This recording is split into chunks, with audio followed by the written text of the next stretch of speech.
Ever imagine, like, sipping on a Schweppes soda, Yeah. on a hot day? That simple pleasure, it wouldn't exist without a groundbreaking scientific discovery. Really? Yeah. And a scientist, get this, who got the science totally wrong. Yeah. Today, we're taking a deep dive into the story of Joseph Priestley, Okay. a radical thinker who stumbled upon oxygen without even realizing it. That's the thing about scientific breakthroughs, right? Sometimes they happen by pure accident, and Yeah. Priestley's story really illustrates that. So who was this Joseph Priestley? He was more than just a scientist. Okay. He was a clergyman, philosopher, a real Renaissance man. Wow. He even wrote a successful book about electricity, with Benjamin Franklin's help. Oh, wow. But it was his fascination with air that led him to this accidental discovery. It's important to remember that, like, back then, the 18th century, the concept of air was still, like, evolving. They knew it was essential for life and, combustion, Yeah. but its exact composition was a mystery. So picture this, okay? It's August 1st, 1774. Priestley is in his makeshift home laboratory. Okay. Sunlight streaming through the window. He's got his equipment set up, Uh-huh. and he's working with something called mercury calx. Mercury calx. Essentially what we know today is mercuric oxide. Okay. Now, the prevailing scientific theory at the time was something called phlogiston. Okay. Scientists believed that all flammable substances contained this mysterious phlogiston, Uh-huh. which was released into the air when things burned. Okay. And Priestley, like many of his peers, he was a firm believer in this phlogiston theory. Okay. He uses a burning lens, basically a giant magnifying glass, I see. to heat up the mercury calx. And as he does, Yeah. a gas is released. Okay. He collects this gas, right? Mm-hmm. Assuming it must be saturated with phlogiston. Right. Meaning, according to the theory, it should extinguish a flame. Uh-huh. To test this, he introduces a lit candle into the container. Mm-hmm. And here comes the surprise. What? The flame, instead of going out, burns even brighter. Oh, wow. Now, anyone else might have started questioning the whole phlogiston idea right then and there. Right. But not Priestley. He was so convinced of this theory that he tried to fit his findings into that existing framework. And that's where the irony lies. He names this new gas dephlogisticated air, Right. believing he'd somehow removed phlogiston from it, making it even purer for combustion. Right. But what he'd actually stumbled upon was oxygen, the very element essential for both combustion and life itself. It's incredible how our preconceived notions can sometimes blind us to the truth, even when it's staring us right in the face, isn't it? Absolutely. And Priestley's story perfectly illustrates how even a brilliant mind can be held back by clinging to outdated theories. So Priestley was eager to share his findings. Oh, yeah. So imagine him at a fancy dinner party in Paris, Okay. recounting his discovery in his somewhat broken French to a group of, leading scientists. Okay. Among those scientists is Antoine Lavoisier, Lavoisier. a brilliant, albeit a bit arrogant, French chemist who'd already been having his own doubts about the phlogiston theory. He had doubts. Oh, yeah. Interesting. Lavoisier had observed that some substances actually gain weight when burned, which directly contradicted the idea of phlogiston being released. Right. When he heard Priestley describe this pure air, it was like a missing piece of the puzzle clicked into place for him. Oh, I see. So Lavoisier rushes back to his lab, Okay. and unlike Priestley, he approaches his research in a very systematic way.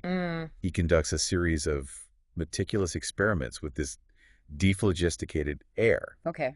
And through these experiments, Yeah. he isolates and identifies this gas as a distinct element, which he names oxygen. Yeah. But he doesn't stop there. He keeps going. Yeah. Wow. Lavoisier goes on to establish the concepts of elements and compounds, laying the very foundation for modern chemistry. Talk about a game changer. Lavoisier's work revolutionized our understanding of matter, didn't it? Absolutely. His findings were a major turning point in the history of science, where he replaced a flawed theory, phlogiston, Yeah. with a framework that could accurately explain combustion, respiration, and the very nature of matter itself. Right. It's no wonder she's often called the father of modern chemistry. But back in England, how did Priestley react to all of this? Yeah. I'm guessing he wasn't exactly thrilled to have his discovery essentially reinterpreted and redefined. You guessed right. Yeah. Priestley was quite indignant. He absolutely refused to abandon the phlogiston theory. Wow. Even as the scientific community embraced Lavoisier's ideas, Really? talk about stubbornness, it really highlights how attached we can become to our beliefs, even in the face of contradictory evidence. So we have these two brilliant minds, Priestley, the accidental discoverer, Uh-huh. clinging to old beliefs, Yeah. and Lavoisier, the systematic analyst, ushering in a new era of scientific understanding. Right. It's a fascinating clash of personalities of coaches. Absolutely. Their scientific rivalry kind of played out against the backdrop of a much larger revolution, Oh, really? the French Revolution. Wow. Both Priestley and Lavoisier, they found themselves like swept up in the turmoil of this tumultuous period. And it had a profound impact on both their lives. Oh, yeah. Priestley was a vocal supporter of the revolution's ideals, liberty, equality. Right. He became a target of anti-revolutionary sentiment back in England. Wow. Can you imagine? It was a dangerous time to hold like radical views. Right. In 1791, a mob fueled by anti-revolutionary fervor Wow. attacked Priestley's home in Birmingham. Really? They ransacked the place, destroyed his laboratory, years of work, Oh, no. and even burned down his library. It's heartbreaking to think of all that knowledge and research lost in an instant. I know. What happened to Priestley and his family? They were forced to flee, for their lives, Yeah. eventually seeking refuge in America. Wow. It's a stark reminder of how political and social upheaval can disrupt even the most brilliant minds and their pursuits. While Priestley managed to escape the revolution's wrath, Lavoisier, despite his groundbreaking scientific contributions, met a far more tragic fate. Yes, his association with the French aristocracy Right. and his role as a tax collector Uh-huh. made him a target during the Reign of Terror, Oh, wow. despite pleas from the scientific community to spare his life. Really? Lavoisier was arrested, tried, and guillotined in 1794. What a tragic end for someone who had done so much to advance our understanding of the natural world. I know. Really shows how unpredictable Yeah. and even cruel history can be. It certainly does. So we have these two brilliant minds, Yeah. both linked by the discovery of oxygen, Right. but meeting vastly different fates. Right. One escaping the turmoil of revolution, the other falling victim to its excesses. It's a poignant reminder of how science and history are often intertwined in unpredictable ways. But there's another twist to this story. Oh, really? Another figure who deserves recognition in the history of oxygen's discovery. There's more to this story. There's more. I'm intrigued. You see, neither Priestley nor Lavoisier was actually the first to isolate oxygen. Wait, what? Someone else discovered it before them? Exactly.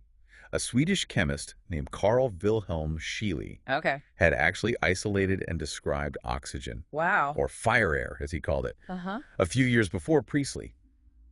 But due to a series of unfortunate circumstances, his work wasn't published until after Priestley's findings were already widely known. So Scheele was the true pioneer, yet he gets overshadowed by Priestley and Lavoisier. Yeah. That's quite a shame.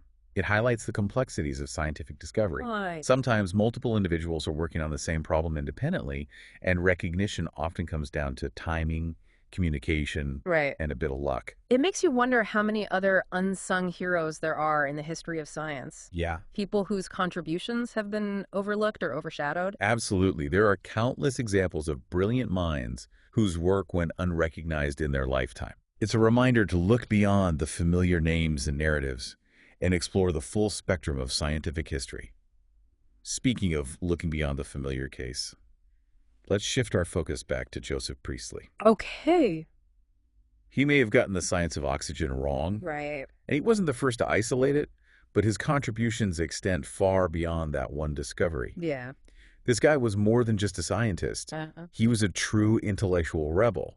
So he was a true revolutionary, let's say, in many senses of the word. Precisely. He was a staunch advocate for freedom of thought and expression, Right. and his writings even had a significant influence on the American Revolution. Wow. So this accidental chemist, as some might call him, Right. actually played a role in shaping the course of history on multiple fronts. Yeah. That's pretty remarkable. It is, and it speaks to his unwavering belief in the power of ideas and the importance of, challenging the status quo.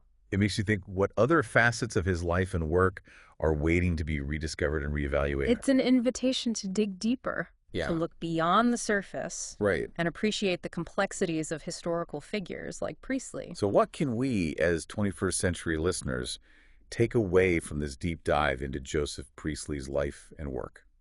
I think his story serves as a powerful reminder that progress isn't always linear.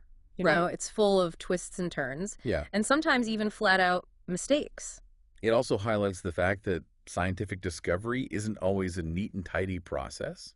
Right. Sometimes it takes a wrong turn, Uh-huh. a stubborn refusal to see the obvious, Yeah. or even a simple accident to lead to groundbreaking change. And perhaps most importantly, Yeah? Priestley's story reminds us to embrace curiosity, Right. to never stop questioning, Yeah. and to be open to the possibility that our understanding of the world might be completely wrong. It's a humbling thought, isn't it? It is, but it's also incredibly liberating. Right. It means that there's always more to learn, Sure. more to discover, and more to understand. So the next time you and I are enjoying a glass of sparkling water, Okay. maybe even a Schweppes, Yeah. let's raise a toast to Joseph Priestley, To Joseph Priestley. the accidental chemist, Right. the intellectual rebel, the man who helped us understand the very air we breathe. And to all those unsung heroes of science whose contributions may have been overlooked, Right? but whose work has shaped the world we live in. If this deep dive has sparked your curiosity, Yeah. we encourage you to do your own exploration. There's a whole universe of knowledge waiting to be discovered. And if you enjoyed this journey through history and science, be sure to subscribe for more fascinating deep dives. Right? We've got a whole lot more to explore together. That's right. So keep those minds engaged, and we'll see you on our next deep dive.